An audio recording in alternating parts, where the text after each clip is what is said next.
So, yun nga mga katol. May diniliver dito. Ito kahapon lang. Kagabi pala. Ayan. Diniliver dito sa amin. E-bike siya na 4 ang gulong. Tapos 1,000 watts nga ba yun? Basta gano'n, 1,000 watts siya. Tapos, ayan. Sinacharge ko kasi. Ayan siya. May spare tire na. May ganito pa oh. So, pagka magle-left ka, ay mag-right. Ay may spare tire. Meron siyang reverse cam. Ayan. DF21S. Ayan siya. May radyo. Ayan, sinacharge kasi yung battery niya. Ayan, tapos meron siya rito yung sa reverse cam niya. Kita nyo ito, may electric fan ka pa. At kasama yung trapal niya mga katala. Ito. Ayan.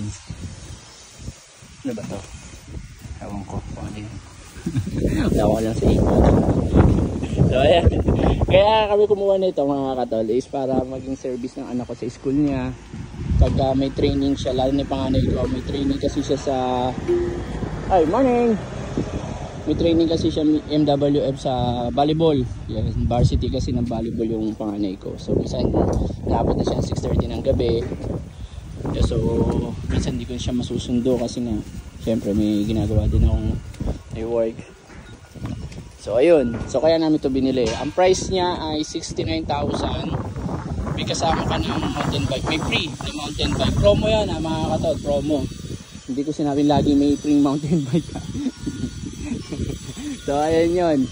And kay GA Bicycle Shop ko siya kinuha. Binili.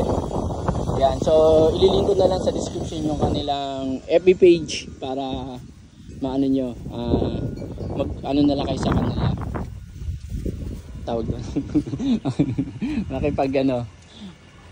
Makipag deal. Yan. Sa kanila kayo. Yung mga inquiry ninyo, i-directan nyo na kay GA Bicycle Shop. Actually ano yun. Recommended ko yun. Doon din ako bumibili ng mga pyesa ng bike ko before. Yung mga pang-upgrade ko dati. Kasi ngayon mas nakapokus sila sa ano eh. Sa e-bike. Yan ang kanilang ano ngayon. Product. So yun lang mga katol. Ganda ng kulay no. Blue. Yan. So yun lang. Alright, let's go.